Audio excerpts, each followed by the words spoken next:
seems like yesterday, but it was long ago. Jane, it was lovely, she was the queen of my night. There in the darkness with the radio playing low, and the secrets that we shared, the mountains that we moved, caught like a wildfire out of control, till there was nothing left to burn and nothing left to prove. And I remember what she said to me, how she swore that it never would end. I remember how she held me oh so tight. Wish I didn't know now what I didn't know then. Against the wind, we were running against the wind. We were young and strong, we were running against the wind.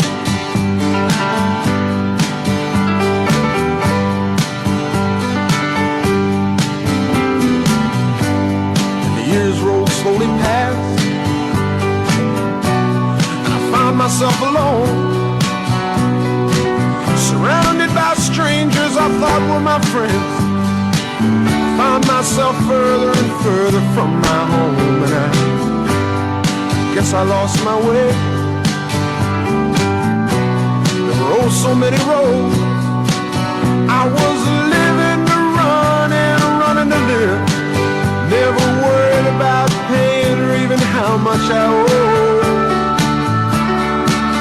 Moving 8 miles a minute for months at a time, breaking all of the rules that would bend. I began to find myself searching for shelter again and again. Against the wind, little something against the wind. I found myself seeking shelter against the wind.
Against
My country, 'tis of thee, land of inequity, of thee I sing.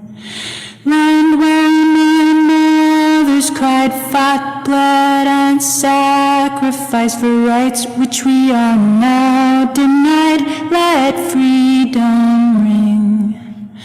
Land of dystopia, religious myopia, I mourn for thee. Behind dusty oaken doors, six-robed dinosaurs conspire to wage a holy war over our bodies. But the true bell of liberty, she does not mute easily, long may she ring.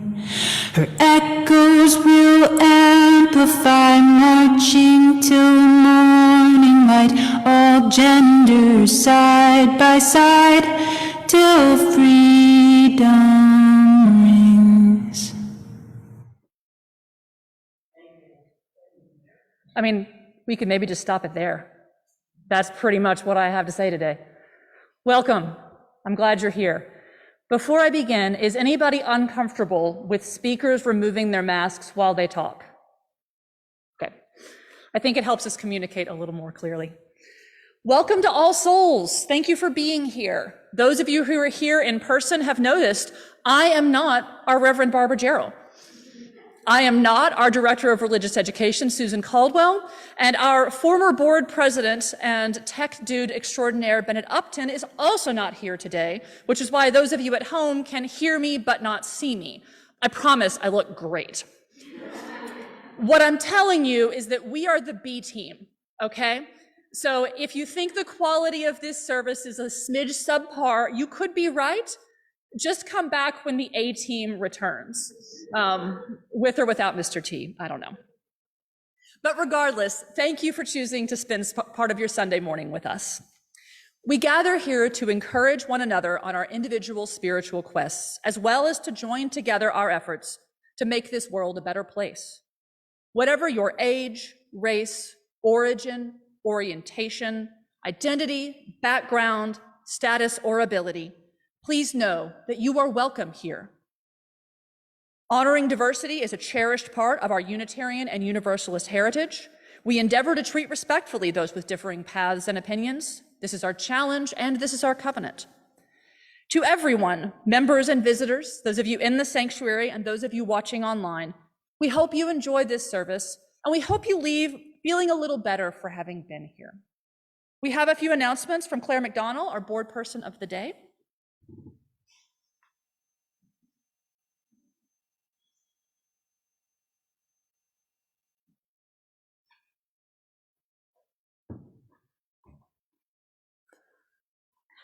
Okay, good morning. My name's Claire McDonald, and I would just like to piggyback off of what Amanda said and let everybody at home know that I also look great. So for our announcements today, our volunteer of the month is Steve Caldwell. Steve does a lot. He does a lot behind the scenes. He's the webmaster. He's a tech guru. He has served in various capacities, teaching religious education to different ages. And I think you can read more about him on our email or our website. But I think my favorite part is he's a long-suffering DRE spouse. So he deserves the Volunteer of the Month, definitely. Adult religious education is still on hiatus. They'll be back via Zoom on July 10th, and that will be at 9 a.m. We are still doing the Zoom lunches. The next one will be Tuesday, July 5th at noon. And if you would like to get the link for that, it's in the email or also on our website, our church website.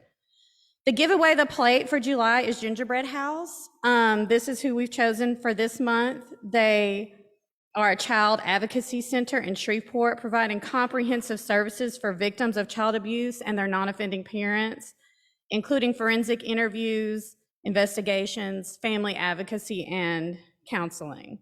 To make a donation, you can go to the link on the donation site and select collection plate and put give away the plate or gingerbread house, and you can put your donation that way. We also have baskets in the back. If you would like to make a donation in person, just make sure you indicate where you would like your donation, if you want it to go to the general fund or if you would like it to go to give away the plate. And there are more announcements on the website if you would like to go, and or also check your email for some other things. Thank you.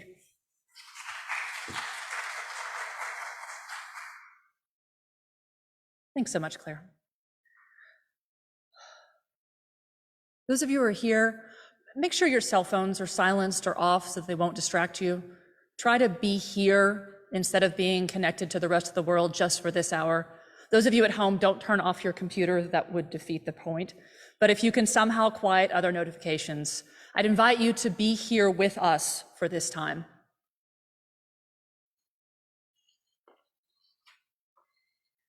Let's begin with a gathering hymn. It's number 188 in the gray hardbacked hymnals, but the lyrics are up on the screen, and it's one that we've sung a lot in this church. So if you've been here for a while, you probably know the words. And let's go ahead and rise in body or spirit to sing Come, Come, Whoever You Are.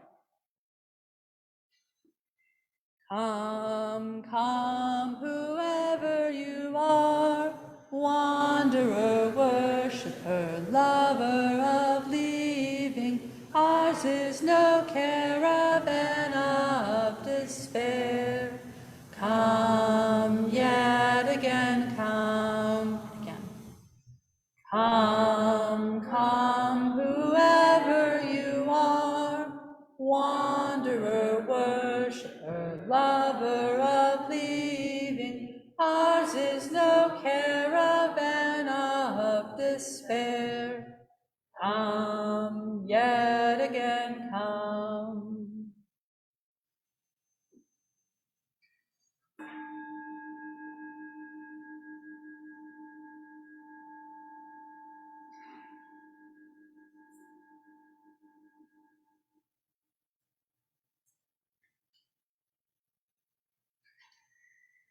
There is too much beauty in this world to give up on it yet, and it is always too soon to surrender to cynicism.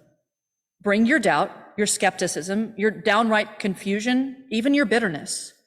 But in the midst of all these, in the center, wrap your tender fingers around that still, bright thread of hope. Feel in your heart that steady hunger for something more. The vision we glimpse every day in the rising sun across the foothills, the light that spreads across the face of the one we love, the look of knowing all there is to know and still loving life, loving us just as it is, just as we are. For this hour, we come to celebrate, to praise, to give thanks, to refuse to give up, to steady ourselves, keepers of hope, brave builders of this still possible world. Come, let us worship together.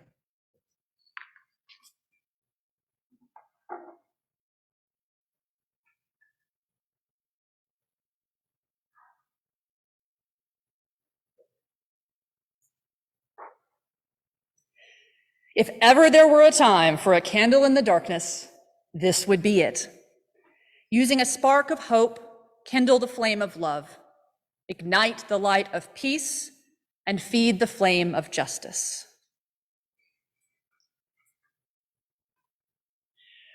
Please join me in the unison affirmation. You'll find it on the screen, or you may have it in an order of service with you. And please rise in body or spirit. Love is the doctrine of this church. The quest for service is Tristan, and service is its prayer. To dwell together in peace, to seek knowledge in freedom, to serve human need, to the end that all souls shall grow into harmony with the sacred. Thus do we covenant with each other. Whew, B-team. If you'll remain standing while we watch the video for There Is More Love Somewhere. Please sing along if you like. They do a lovely job, but we're good too.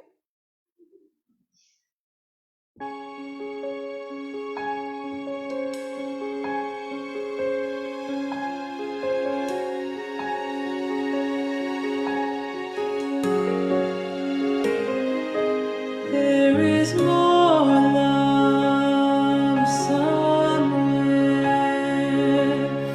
There is more love somewhere. I'm gonna keep on till I find it. There is more love somewhere.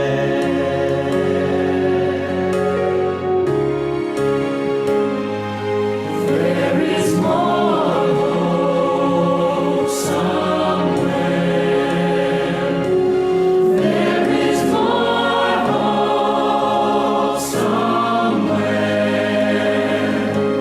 I'm gonna keep on till I find it. There is more hope somewhere.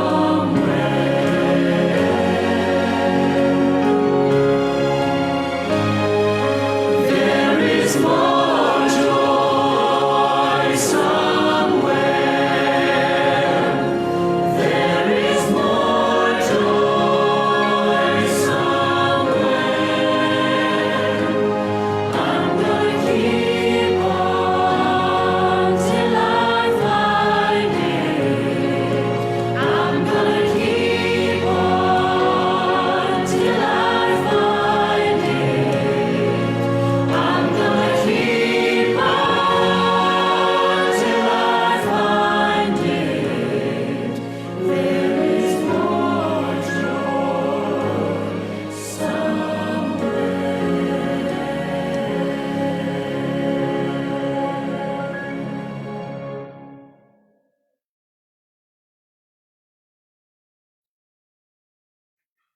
Please be seated. And I'd like to ask Brittany Turner to share a story for all souls with us.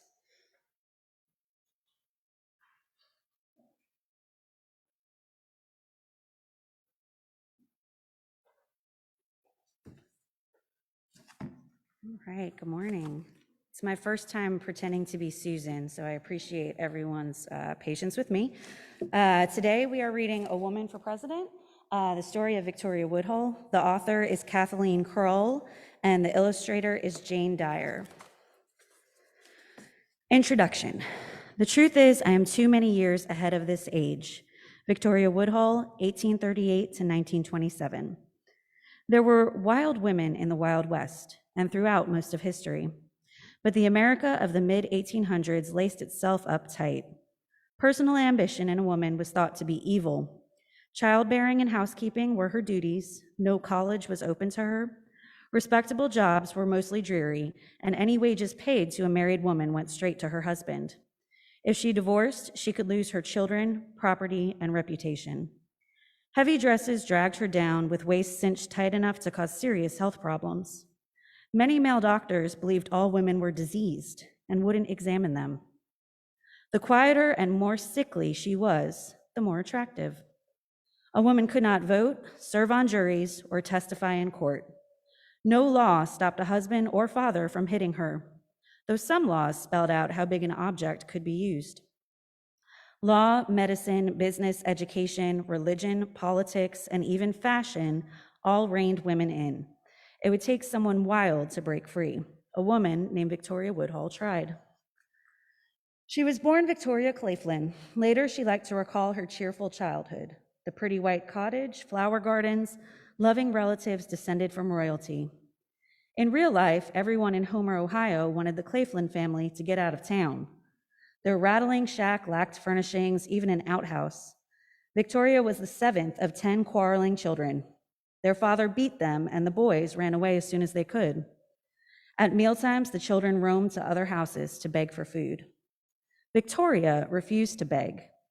But one day, when she was 5 years old, she knocked on a door and asked if there were any chores she could do for pay. Rachel, the young woman who answered, let Victoria visit almost daily. She washed Victoria's hair, taught her how to read, fed her, and praised her. After about a year, Victoria arrived to find a coffin in the house. Rachel had suddenly died. The small girl ran to the nearby apple orchard and sobbed. Hours later, she felt the spirit of her friend coming to her, offering comfort. The years after Rachel's death were very hard. Finally, Victoria's father noticed her true talent, a glorious voice. When she was 8, he sent her on the road as a child preacher. At religious revival meetings around Ohio, Victoria would perch on top of crates and call out, "Sinners, repent! Listen to me, for I know things you do not." Her younger sister, Tennessee, showed unusual talents too. Spiritualism, or the belief that the spirits of the dead can communicate, was growing in popularity. Communicating with the dead at $1 per seance, the two girls soon supported all of the other Claflins. It was a bleak life, and Victoria dreamed of something different. By age 14, she was exhausted and ill. She fell in love with her doctor, Canning Woodhull. Much as she hated leaving her sister, Tennessee, behind, she married Canning and escaped. But Victoria soon discovered that Canning was an alcoholic and was completely unreliable. He delivered both of her children, a son, Byron, born brain damaged, and a daughter, Zulu Maud, who almost bled to death at birth. Victoria ended her unhappy marriage, but continued to take care of Canning. She read palms, sewed clothes, acted, gave medical aid, and did whatever she could to survive and support her children. In time, she rescued Tennessee. Traveling from town to town as fortune tellers and healers, the two sisters were inseparable. Always, Victoria noticed the hard lives of the women she met. She wondered if she could help. Once they hit New York City, the pair made a point of meeting Cornelius Vanderbilt, the richest man in America. Victoria put him in touch with his dead mother and offered financial advice as well. Her ways were mysterious, but Vanderbilt grew even richer. When people asked him for his secrets, he'd laugh. "Do as I do," he'd say. "Consult the spirits." He'd reveal that a certain company's stock was bound to go up. Mrs. Woodhull said so in a trance. He was amused by her that one day he said he'd split the profits if her next stock tip proved right. It did, and Victoria Woodhull was suddenly a millionaire. Her dream of helping women took off. She and Tennessee shocked everyone by forming Woodhull, Claflin and Company, the first female-owned American company in the business of buying and selling stocks. Every morning, the sisters rode to Wall Street in a carriage with velvety red seats, white horses, and a coachman in shiny boots. Poised at walnut desks, they tucked solid gold pens behind their ears and offered clients strawberries dipped in chocolate. Newspaper reporters went on about the sisters' gorgeous hair and clothes and sometimes commented that they knew their business. Men and boys blocked the sidewalks trying to glimpse the bewitching brokers, unable to believe that ladies could deal with money without constant headaches. Each night, the other brokers retreated to a famous restaurant, Delmonico's, to eat and gossip. One night after work, Tennessee and Victoria decided to join them. Inside, they sat down and ordered tomato soup for 2. The waiter, instead of serving them, brought the owner, who said he couldn't possibly allow them to eat there without a man, and could he please escort them back to their carriage. "Don't let us embarrass you," Tennessee said. She left the room and came back with their red-coated driver. "Tomato soup for 3, said Victoria grandly. At her fashionable mansion, Victoria splurged on elegant furnishings for her 2 children and her second husband, Colonel James Harvey Blood, who shared her interest in spiritualism and politics. Neighbors raised their eyebrows when she took in her former husband as well during his final days. 15 Claflins also moved in, and though they often plotted against her, her loyalty to her family never wavered. Victoria walked at least 3 miles a day, stuck to a healthy diet, and never wore makeup or revealing clothing. She wanted her mind, not her appearance, to attract the attention. A witty hostess, she sparkled at parties given for the thinkers and celebrities of her day. Wearing a trademark white rose at her throat, Victoria began speaking out at women's rights meetings. Leading suffragists admired Victoria's efforts. Susan B. Anthony hailed her as a bright, glorious, young, and strong spirit. Elizabeth Cady Stanton praised the work for women that none of us could have done. Isabella Beecher Hooker, sister of the author Harriet Beecher Stowe, and the famous preacher Henry Ward Beecher, called Victoria a born queen. Women couldn't vote, but Victoria found out one day that no laws kept them out of public office. And so in 1870, she did the unthinkable. She sent this notice to the New York Herald: "I now announce myself as a candidate for the presidency." It was the wildest, most outrageous act she could dream up to prove women's equality. Now she had 2 years to build a campaign that would get people to take her seriously. She studied history to find women rulers she could learn from. She and Tennessee founded their own newspaper, Woodhull and Claflin's Weekly, and used it to voice Victoria's positions on the country's problems.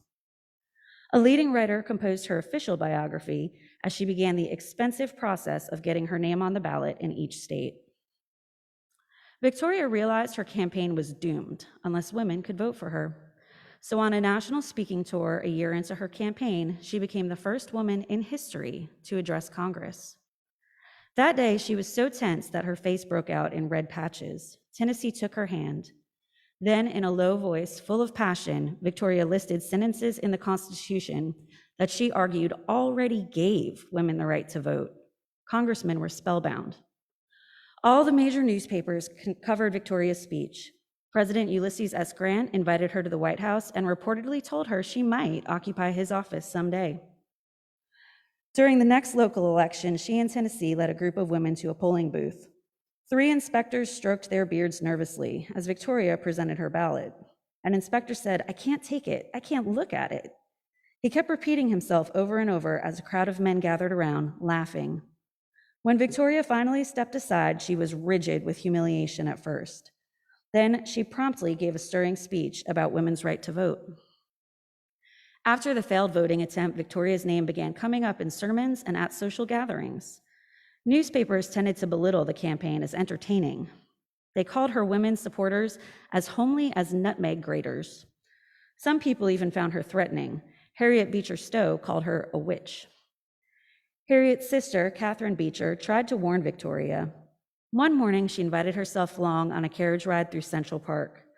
No woman with breeding would directly challenge a man, Catherine explained. The very notion was satanic. Victoria listened politely, then she said, "You are misguided." Appalled, Catherine stopped the carriage and stormed off.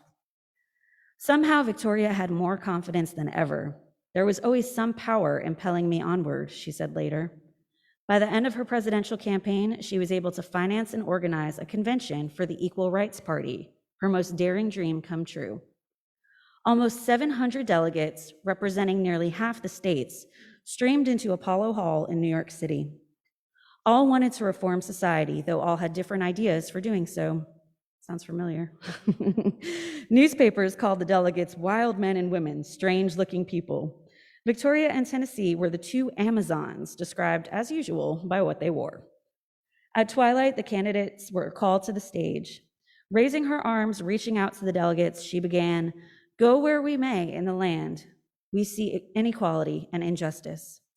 She spoke for an hour, her voice fiery, calling for revolution in business, education, politics, and private lives. People charged forward, chanting her name. Then she held up her hand for quiet. "Let us have justice, though the heavens fall." The crowd exploded. A judge from Kentucky leapt on stage to nominate as the choice of the Equal Rights Party for President of the United States, Victoria C. Woodhull. Frederick Douglass, the well-known abolitionist, was nominated as her vice president, even though he wasn't present. He later declined the honor. Men shouted themselves hoarse, standing in their seats, throwing hats in the air. Women waved handkerchiefs, and some, born in poverty like their candidate, wept openly. Passerby outside on Broadway were startled by the commotion. Victoria Woodhull beamed back at the crowd and savored the triumph. Coming from nowhere, she had united a broad range of people into a new political party to support her as the first woman candidate for president.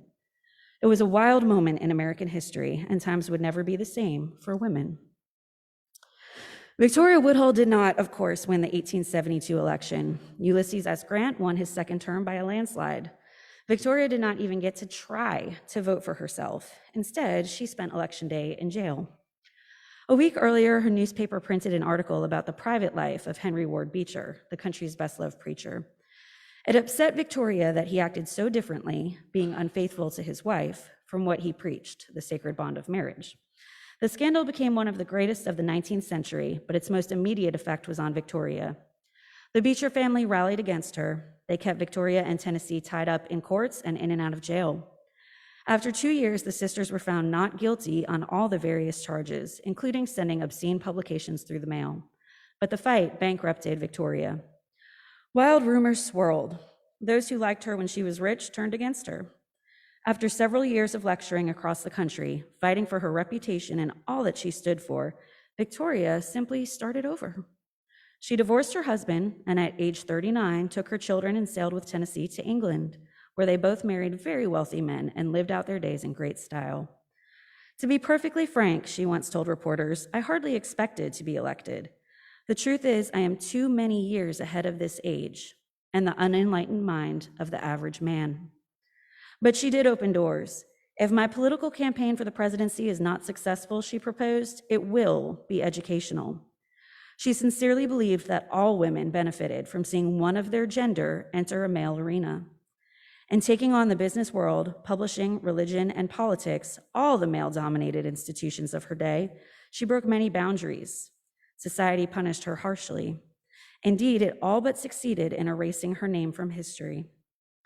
In 1927, 8 years after some women, finally won the right to vote, Victoria Woodhull died at the age of 89, a forgotten figure. Recently, 3 biographers unearthed details about her and this strange episode in American history. It is time, when the odds against a woman for president are still so high that few have tried, to bring her story to young readers. Thank you.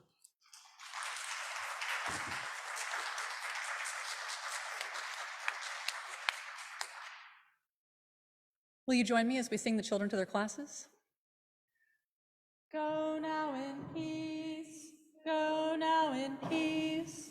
May the spirit of love surround you everywhere, everywhere you may go. We have a responsive reading. It is number 567 in the gray hardbacked hymnal. The words will also be up on the screen.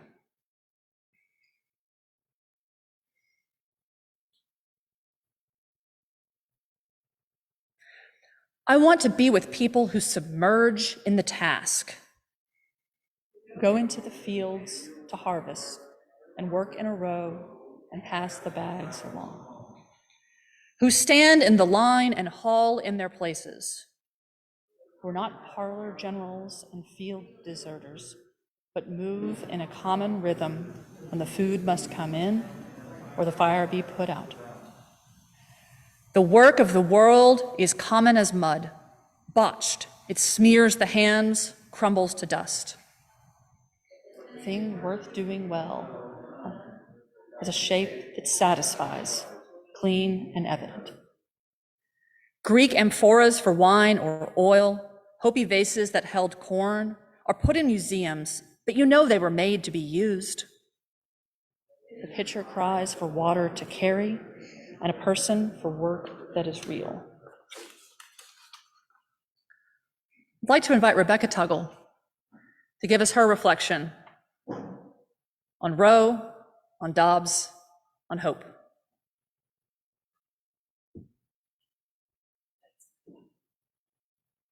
Good morning.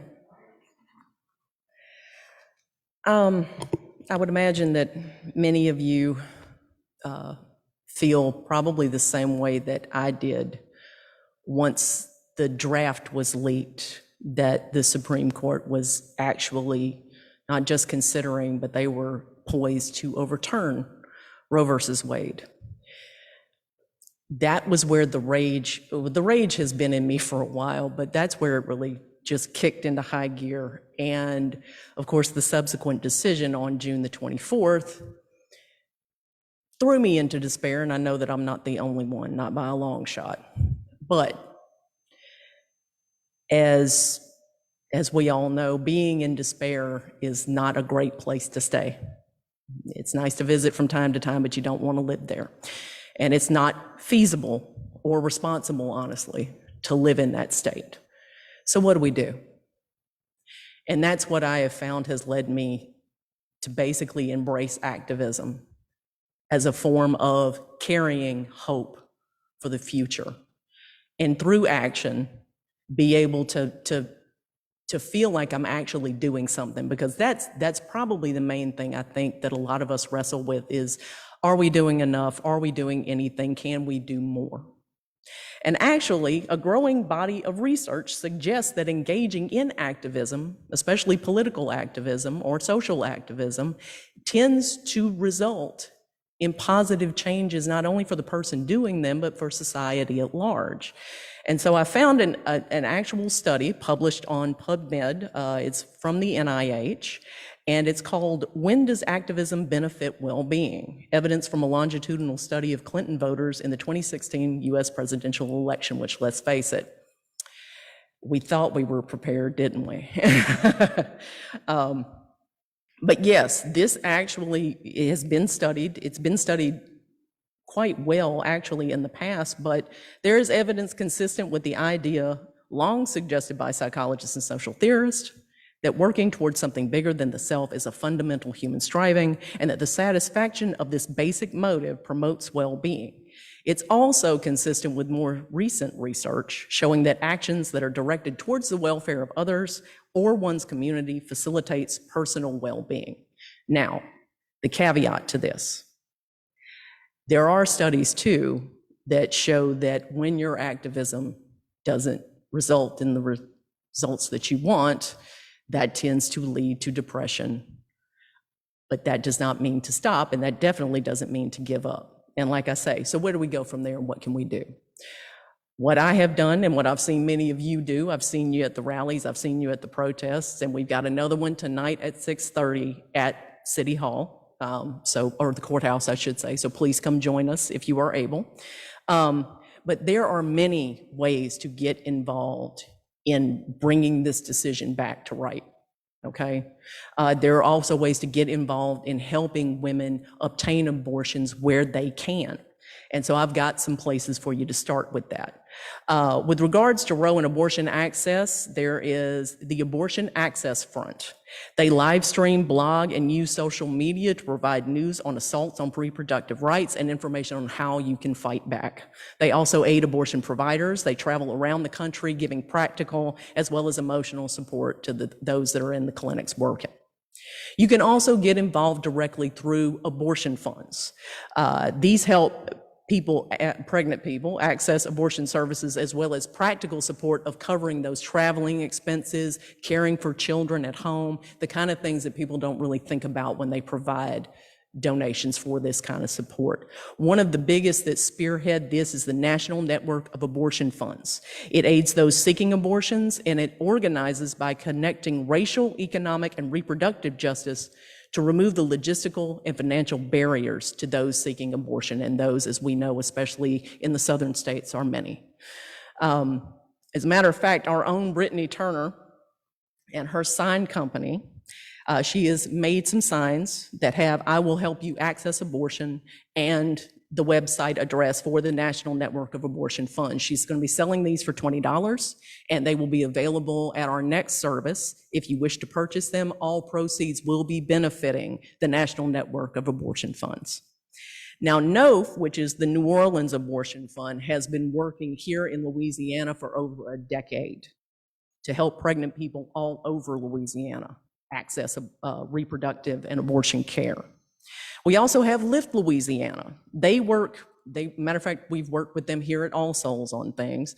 They are dedicated to educating, advocating, and changing policies to make the health and well-being of our state's women, children, and families inclusive of trans and non-binary people. They are dedicated to supporting abortion access. That's just one of the many things that they do here in the state. And they have many resources on their website. And Brittany is putting all of these links in the chat so that anybody who wants to access both that study and all of these things that I am mentioning, so that you can get active with it. And of course, we know voting is probably the most important thing that we can do. And I urge you to urge anyone and everyone that you know to vote Vote every time you can. You got to show up every single time the polls are open. Now, there is an organization called Emily's List, which was created in 1985. Their sole mission is to get Democratic pro-choice women elected all over the country. So I highly suggest, I give them a lot of money. And once I found them, which I didn't find them until I feel like too late, but anyway, it's never too late to help, and it's never too late to get involved. And by doing so, I know it has helped me. I hope it will help you, because goodness knows we need all the help we can get. Thank you.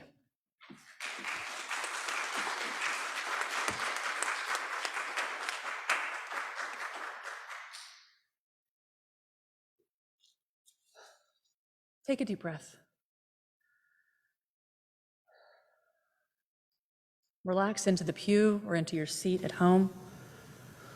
Let the chair carry the weight, the literal weight and the metaphorical weight, for just a few minutes. Breathing in, I am aware of my pain. Breathing out, I am aware that I am not my pain. Breathing in, I am aware of my past. Breathing out, I am aware that I am not my past.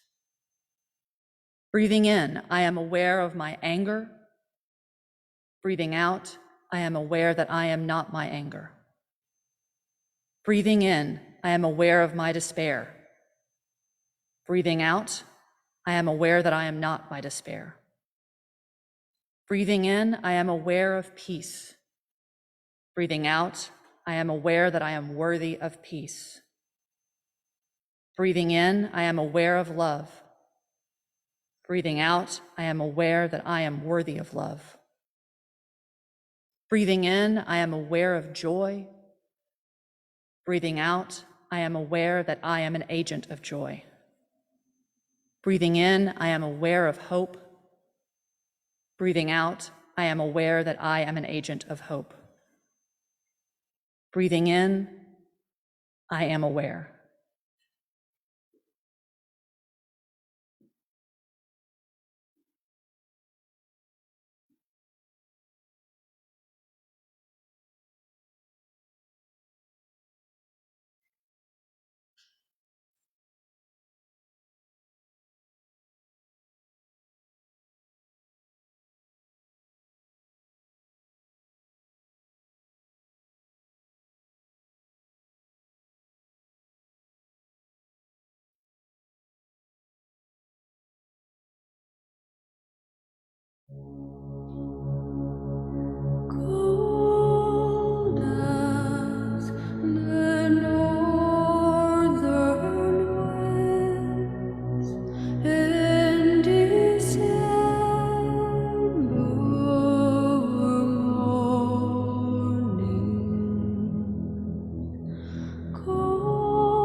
upcoming sabbatical of Reverend Barker.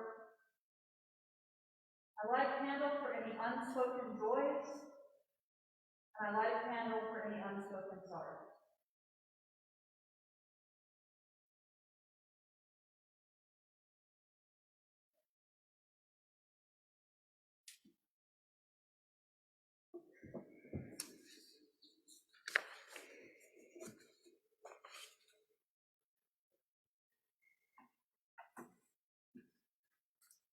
Y'all, this last week,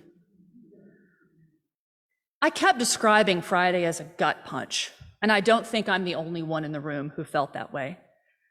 It wasn't a surprise.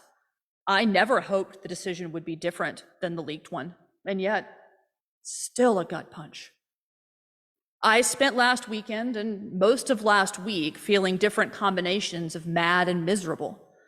And that's what I had originally planned to talk about today, about how mad and miserable I was as a woman, as a mother of daughters, and as a Unitarian Universalist.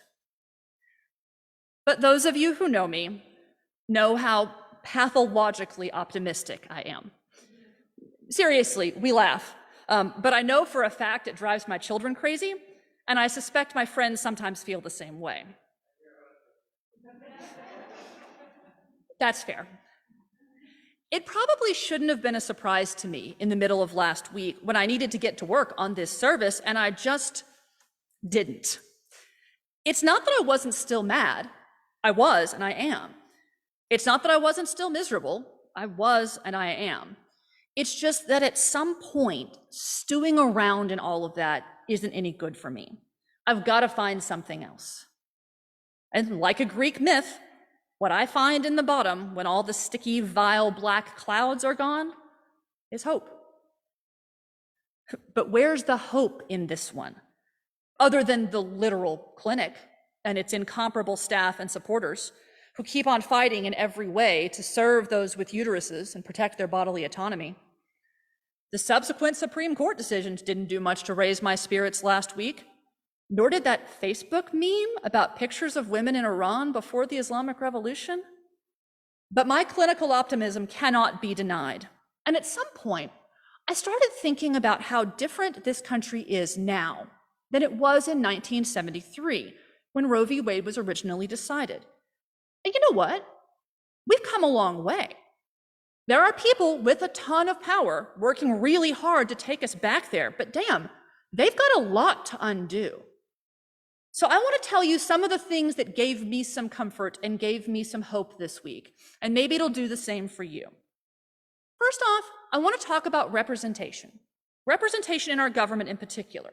Now, representation is the absolute lowest bar we should try to meet, but here's what the Supreme Court looked like in 1973.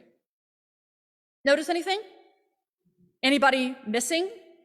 Maybe 51% of the population is missing. And here's the court last week. And here's the court today. There isn't a new picture. I'm sure the new formal picture will be out at some point, but I was fairly proud with that particular little copy-paste job. Now, Justice Barrett has amply proven that women on the court is not going to be enough to save rights. At the same time, that group looks measurably more like our country than the first group did. What about Congress? Do you know how many female senators there were in 1973? You want to guess? Yep, 0, not a 1. And there were 16 representatives. Today, the Senate has 24 women and the House has 123. Is it representative? No. Is it closer? It is. The racial makeup of our legislature has gotten closer to the population too. In 1973, 96% of senators and representatives were white. Today, 124 lawmakers identify as Black, Hispanic, Asian Pacific Islander, or Native American, which is 23% of Congress. Not large enough, but again, that's significant progress. What about the executive branch? Anybody know who the vice president was in 1973? You get bonus points if you ask when in 73, because it started with Spiro Agnew, and then by the end of 73, it was Gerald Ford. Our current vice president, yes, who we anticipate not needing to resign from office or pardon her felonious former boss. And here's Richard Nixon and his cabinet in 1972. What do we see? White dudes. White dudes is what we see. And here's the cabinet today. Now, this group isn't perfect. I would like to sit down with the Secretary of Education and chat about a couple of things. But at the same time, when children in this country see this group, many more of them see themselves reflected in these highest positions of government. A couple of specific standouts that make me feel better. The Department of the Interior, which once included the Indian Affairs Office, is now headed by Deb Haaland, who in addition to being a single mother is a member of the Pueblo of Laguna in New Mexico. The Department of Transportation is headed by Pete Buttigieg, an openly gay man. The Secretary of the Department of Health and Human Services, Xavier Becerra, is of Latino descent for the first time ever in that role. And his Assistant Secretary, Admiral Rachel Levine, is a trans woman. Is this enough? Of course not. Can all of this be reversed more quickly than we believe? Absolutely. But does it give me some hope? It does. You know what else gives me hope? The rights that I have and my daughters have that my mother and her mother didn't have in 1973. I can get a credit card or a bank account without my husband's permission, or my father's or brother's if I weren't married. My daughters can't legally be fired simply for being pregnant. They can attend a military academy, they can obtain birth control, they can be an astronaut, and they can marry who they love.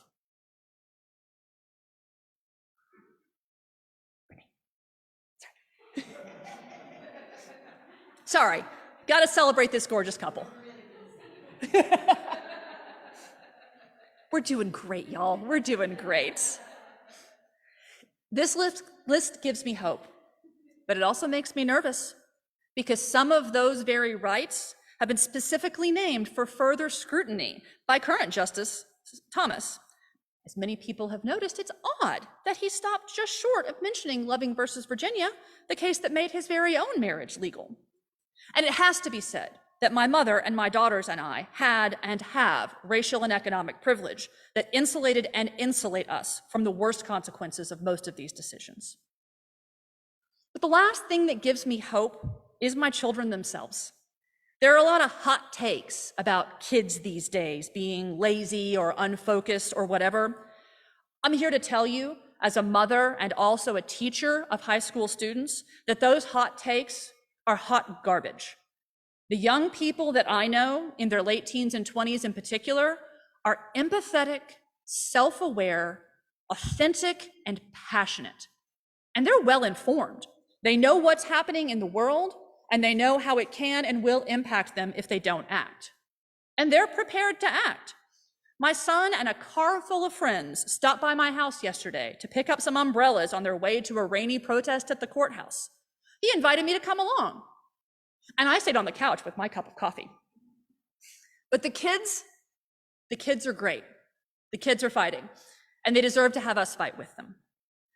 So if last week made you mad and miserable, I understand. But also, it has to lead us to action. Here's where I would love to tell you what action you need to take. I would love to give you Amanda's 3-step plan to preventing further erosion of rights and achieving real equity in the world. But if I had that, I'd be famous on TikTok instead of talking to y'all. I can tell you that I felt better when I went to the protest last week. I can tell you to look to that list of organizations Rebecca gave you. They can use your money to make real changes. I can tell you that I'm voting in November. Will that be enough? I hope so.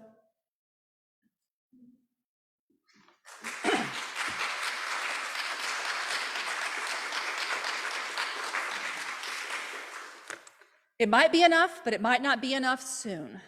So for our final hymn, if you would rise and watch and sing with us, working on a ship we may never sail on.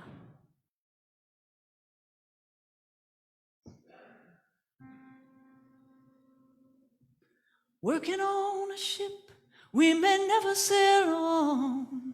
Ship gonna sail someday. Working on a ship we may never sail on. We're gonna build it anyway.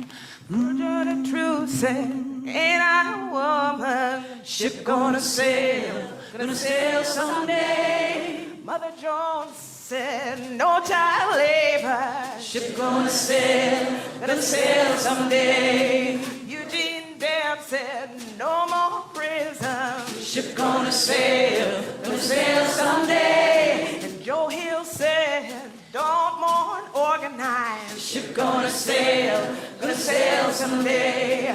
Working on a ship we may never sail on. Ship gonna sail someday. Working on a ship we may never sail on. We're gonna build it anyway. Harriet Tubman said, I've got a lifeline. Ship gonna sail someday. Paul Robeson said, I won't stop singing now. Ship gonna sail someday. Martin Luther King said, I have a dream, yeah. Ship gonna sail someday. And Malcolm X said, power to the people now. Ship gonna sail someday. Hey, working on a ship we may never sail on. Ship gonna sail someday.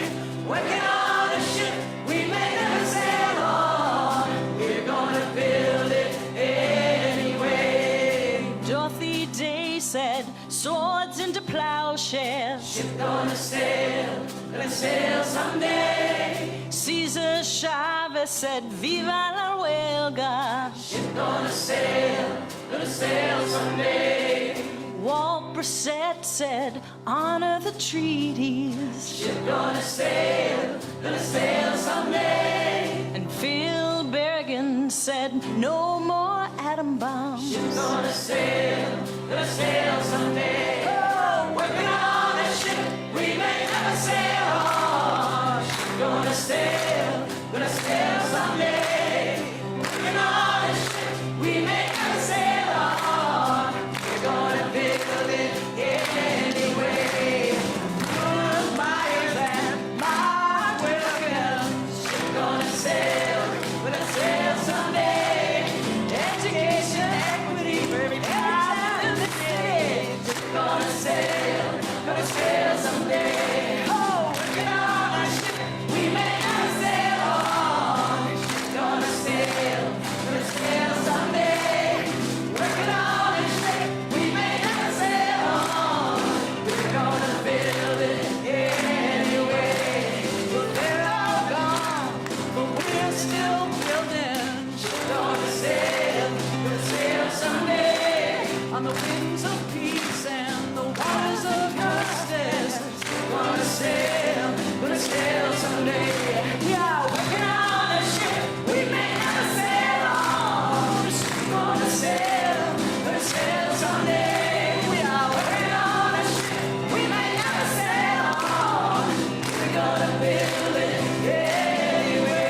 Oh, we are working on a ship we may never sail on. Gonna sail someday. Yeah, working on a ship we may never sail on. We're gonna build it anyway. We are working on a ship we may never sail on. Gonna sail someday. Yeah, working on a ship we may never sail on. We're gonna build it anyway.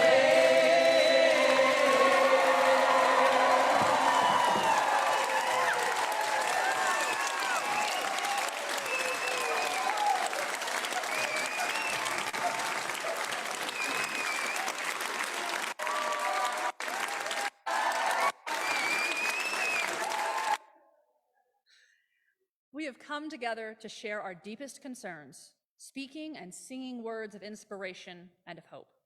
We have committed ourselves to do what we can to ease the burdens of those who suffer, to stand for decency and compassion, We have pledged to work for a more wholesome environment for us and all the generations that will follow. But these are just words. The hymns we sing are just songs. All our reflections are just idle thoughts. When we convert them all into loving and responsible action throughout the week, then and only then will this morning become what we want it to be, a time of worship. Go in hope, go in peace.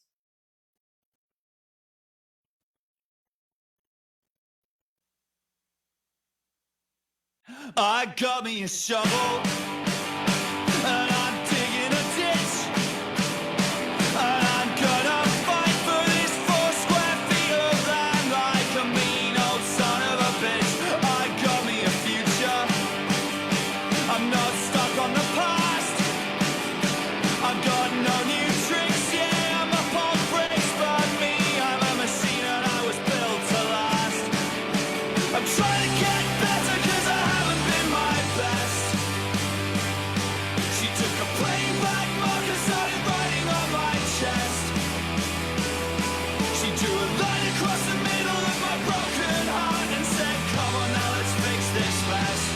We could get better, because we're not dead yet. They threw me a whirlwind, and I spat back the sea. I took a battering, but I've got thicker skin, and the best people I know are looking out for me. So I'm taking the high road. My engine's running high and fine. May I always see the road rising up to meet me, and my enemies defeated in a mirror behind. I'm trying to get better 'cause I haven't been my best. She took a plain black marker, started writing on my chest. She drew a line across the middle of my broken heart and said, come on now, let's fix this mess. We could get better, because we're not dead yet. It's just a knot in the small of your back. You could work it out with your fingers. It's just a tune that got stuck in your head. You could work it out with your fingers.